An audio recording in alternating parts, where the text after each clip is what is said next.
less of me, more of you, none of me, and all of you. May we have ears to receive, hearts to contain what your Spirit will say, and a willingness to do that which we hear. It is in your precious Son's name that we pray. Amen. Amen.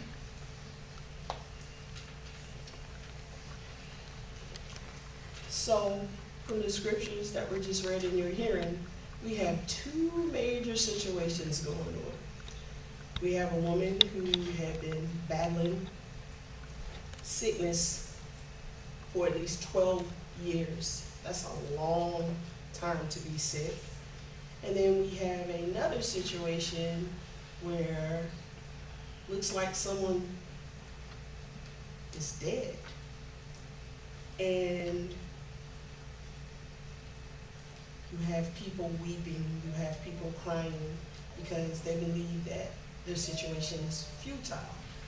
And sometimes when we get in futile situations, or what we perceive to be futile situations, we not only lose hope, but you can lose faith too, or you have crisis of faith. How many people in here have been in situations in their life where things happen and you were like, yep, I didn't sign up for this. Seriously, Jesus, we really need to have a talk about this situation here. You know, how many of you have been in situations where it's like, okay, I'm trying to do what you told me to do. I'm trying to live as you would have me live. And no matter which way I turn, I feel like it blows up. Like me personally, I have felt like the gremlin of the family. Like, man, if I show up, something weird is about to happen. Well, guess what, y'all? That is the life of a believer. So my hope today is to share with you words that will encourage you and that will help you lift up your heart and to help you get back in the fight, because I don't know if anybody's noticed, there is a fight going on. And I submit to you, you must get in it, because even if you don't want to, it's in your face now. The fight is bigger than what you think it is. It's not just the things you see, but I submit to you, it's the stuff you don't even see. And right now, the biggest fight that every believer is fighting is the good fight of faith, because it is hard to have faith when everything before you is telling you, yeah, we've come off the rails and we'll never get back. Well, we can't afford to think like that, because if we don't believe, who will? So, I will endeavor today to share with you some things that I hope will encourage you for the journey, because it's a long one ahead. So for the purpose of today's message, I'm going to focus on some specific verses out of Mark 5:21 through 43. And the particular verses that I'm going to focus on are going to be verses 34 through 40. I will be sharing these with you from a version of the Bible known as the Passion Translation. The first verse I'm going to focus on is verse 34. I'm reading it separate from everything else because it's the end of the story of the woman with the issue of blood. And it reads as follows. Then Jesus said to her, "Daughter, because you dared to believe, your faith has healed you. Go with peace in your heart and be free from your suffering." So in this passage, Jesus is addressing the woman who had been bleeding for 12 years. That's a long time to deal with that. Now, here's what I want you to take into consideration. In her day and time, she would have been considered unclean because of what was going on with her body. So not only is she dealing with illness, or had been dealing with illness for 12 years, she was also dealing with isolation because she was considered unclean. So she wasn't just suffering in her body, but her mind and spirit too, because how many of us know when we've dealt with things or had to deal with things and we felt isolated and cut off from everybody else, that's very lonely and it's a very dark place to be in, you know. So whatever you're already dealing with, it makes it that much bigger, it makes it feel that much worse. Now I want to throw in one additional thing about her that she was dealing with. She was dealing with not being economically sound. How do we know that? Because the scripture said what? She had spent all she had going to doctors and different things, seeking healing. And the scripture also says she appeared to get worse, not better. So, in short, we have an individual who is feeling desperate because her situation at that point is desperate. So she does the one thing that a lot of us choke at. Instead of balling up and running, you know what she did? She was like, I have nothing else to lose. I heard this man Jesus is a healer, and I just really, really believe, even if he doesn't say anything to me, even if he doesn't touch me, if I can just touch his clothes, I believe I'll be healed. So that woman got up, went into this big crowd of people, not knowing what would happen to her, if people would mess with her, because why are you out here amongst us? You know you unclean. But she risked everything, and she touched the hem of his garment. And she believed so profoundly that when she touched him, she actually was healed, to the point that Jesus was like, who touched me? And everybody's like, what do you mean who touched you? All these people are here, you asking who touched you? Because her faith was so strong and profound, he literally felt the virtue go out of his body. So, next time you get in a desperate situation, I submit to you, do what she did. You have nothing else to lose. You know the old adage, once you hit rock bottom, what can you do? All you can do is go up. So, if you are in a situation and you're feeling desperate, uncurl, get up, throw your faith out there. You have nothing to lose. So because she believed, she risked it all, she threw herself out there, and lo and behold, it happened. She got healed. I hear the Spirit saying, only believe. Now I'd like to share verse 36 through 40 with you, and it reads as follows. And before he had finished speaking, people arrived from Jairus' house and pushed through the crowd to give Jairus the news. There's no need to trouble the master any longer. Your daughter has died. But Jesus refused to listen to what they were told and said to the Jewish official, don't yield to fear. All you need to do is to keep on believing. So they left for his home, but Jesus didn't allow anyone to go with them except Peter and the two brothers, Jacob and John. When they arrived at the home of the synagogue ruler, they encountered a noisy uproar among the people, for they were all weeping and wailing. Upon entering the home, Jesus said to them, why all this grief and weeping? Don't you know the girl is not dead, but merely asleep? Then everyone began to ridicule and make fun of him, but he threw them all outside. Notice Jesus' initial instructions to Jairus. He tells Jairus, don't yield to fear. All you need to do is to keep on believing. So see, there it is again. Spirit is saying, only believe. Now these are two distinctly different stories, but the outcomes are determined by the same factor. And you know what that same factor is? Belief. Now I'd like to bring these scriptures to life in modern day. So today we have people who are dealing with sicknesses that stigmatize and isolate. Today we are dealing with people who are being stigmatized and isolated on the basis of their gender, their ethnicity, their orientation, and even their abilities. Today we have people who are desperate for relief, not only in the world at large, but hold on to your seats. Today we have people who are desperate and seeking relief right here in the church. Sometimes even in the church, we have to fight through the crowds of stigma and other people's ideologies in order to touch Jesus. You know why that's true? Because the same people who deal with things and think a certain way and act a certain way outside these four walls are the same people who think a certain way and act a certain way when they get inside of these four walls. Yep. So you know how you hear all the time, oh, there ought to be separation of church and state. And yes, on a broader scale that's true. But in reality, is it really possible? And I know you might be saying, why are you saying that? Because whoever we are and whatever we think and whatever we believe, we are that person, we think that way, and we believe that way, no matter where we're standing. You see what I'm saying? Just because I walk into a church doesn't mean whatever I was thinking, whatever I was feeling, whatever I believe changes. We are consistently works in progress. So I submit to you that when we are in the church, we need to realize that. And we need to practice being gentle with one another and encourage each other and not be hindrances to each other's ability to believe.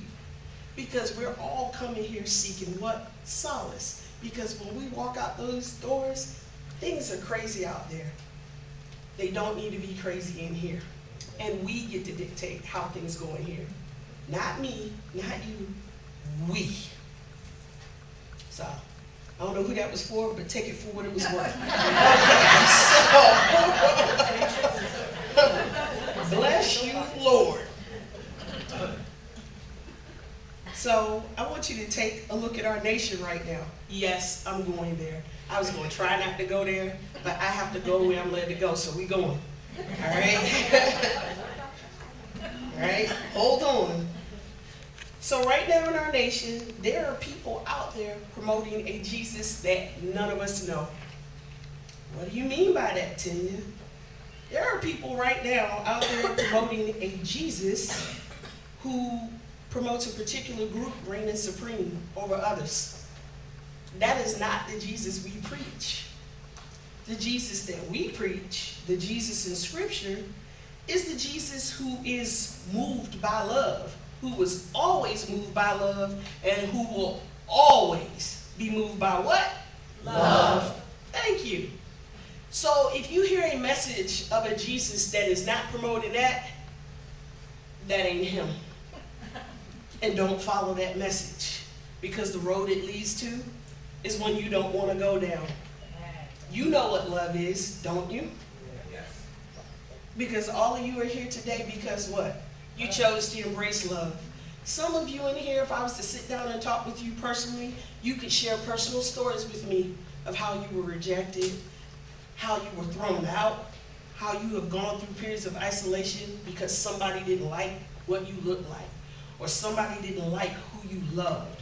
Somebody didn't think you were good enough because they didn't like your socioeconomic status. But when you got to the end of all of that, who did you discover who was still there? God. You want to know why? Because God is love. And so love draws you. And when you have nothing else, love will keep you going. But in order for it to work, guess what you have to do? Believe. There you go. You're getting it. You have to believe. Because sometimes your belief is all you have. And that's okay. Because if you have that, then you will always have everything you need. Even when it doesn't look like it in the natural, you have so much more in the spirit sometimes than what you realize. But it's a matter of believing that, and it's a matter of tapping into that, and it's a matter of being faithful to that which you believe to be true. You gotta hold on to it. And there's tons of things that will come individually in your lives. There are tons of things that are coming and are currently going on in our collective lives. We are in a country right now that looks like it has lost its ever-loving mind. It does look that way. Okay, I don't know about you, but I fluctuate consistently these days between anger and tears. Think about this. Look at me. I'm a black woman. I know, I just came out black. Don't be scared. It happens. I like to do it every now and then to shake things up. But along with being black and woman, I'm gay. So that's the trifecta.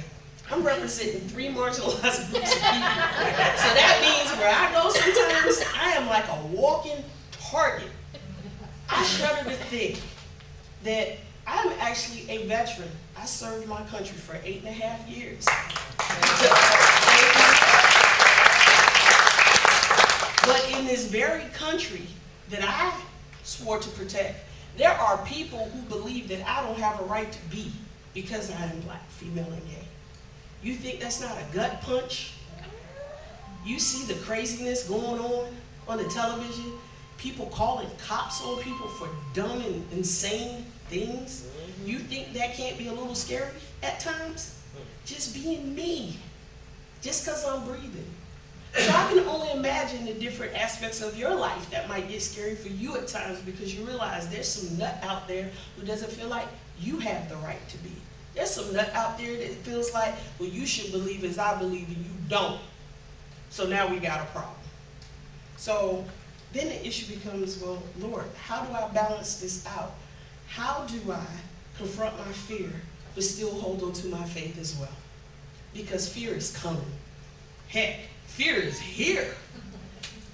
But here's the thing. The object is not to not experience fear, because trials are going to come and you're going to be scared. But the object is not to yield to the fear. Because when you yield to fear and you give it space, it hinders your ability to believe. And once you lose your ability to believe, what do you have then? But here's the good news.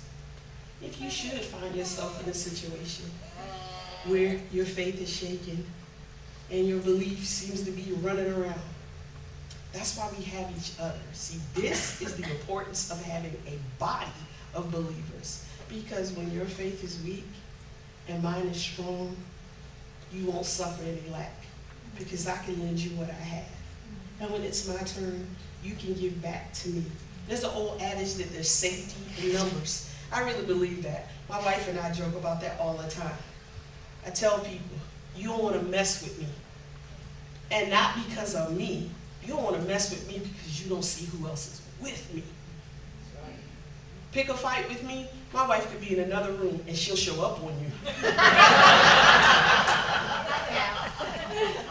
She's the one they never see coming. Now, I want you to put that in the divine context. Wherever you are, God is with you. They never see God coming. Whenever they discount you, they will never see God coming, because they don't realize God is in you. So when you showed up, God came too. There's nothing that can happen to you. There's nothing that will ever happen to you that God won't already know about. And sometimes it's just a matter of us going still to hear what the Spirit will say. I can't tell you the many situations I have faced that somehow or other God gave me a safe place to land just because I went still for a moment to listen for instructions. You know how you've been in a situation where you get that, they call it a check in your spirit, that something ain't right about this. And you hear the words being spoken and you're like, nah, I ain't buying it. Trust that. Trust that. And sometimes you might not know exactly what it is, but come on, y'all. You know when it's time to exit a conversation. You know when it's time to exit a room. Heck, at your family gatherings, you know when it's time to leave when that one aunt shows up. Guess what? That's God protecting you. So if you get that check in your spirit, leave. Yo, leave. And live to fight another day. Trust the Spirit will tell you when to engage and how to engage. That's the bonus of believing. Anybody feeling a little bit better now? Yep. You feeling your hope come back? Yep. You feeling your joy Yep. come back up? So, here's my question to you. Do you think we genuinely have the ability, as a body of believers working together, to bring heaven to the earth? Yes. Do you really believe that we, the body of believers, are empowered to restore this earth and make it a just place? Because you know, part of God's love is justice. And there's a lot of injustice going on right now. But I submit to you, this is not the time to run from it. This is not the time to stick your head in the sand. This is the time to believe. This is the time to take it on. this is the time to put on the whole armor of God. Because wearing it and having faith, do you realize you can withstand anything? Literally anything. It sounds crazy, but I'm telling you it's true. You know how I know it's true? Because you're actually sitting here right now. Think about different things in your life you've already withstood. Things you thought would take you out. Things you thought you would never bounce back from. That broken heart you had. That rejection you experienced. I'll go a step further and throw it out there. That betrayal you experienced. But you're here, aren't you? Yep. But when it was going on, you're like, oh, I can't live. And that's okay. Because we're going to feel that way. Have your feelings. Cry about it. Heck, kick, yell, and scream about it. Do it all. But when you get done with all of that, do yourself a favor. Get up. Grab hold to your faith and get back in there and make it happen. You think you guys can do that? Oh, yeah. You ready to do that? Yes. Because you know the world is waiting on us to do that, right? We cannot let others monopolize this great faith that we have. The faith that is built on love. We can't let that go. And sometimes we're going to have to live it better than what we can ever say it. Are you ready to do that? Yes. Do you understand? Yes. It's going to come with a cost. Your feelings might get hurt. You're going to hear some ugly stuff. But don't let it move you. Don't let it move you off what you know to be true. And the truth is this. Great things happen when we believe. We are able to do what? All things through Christ. Why? Because we believe. Any questions? Comments? Complaints? Okay. Get to believing and get it done. Bless you.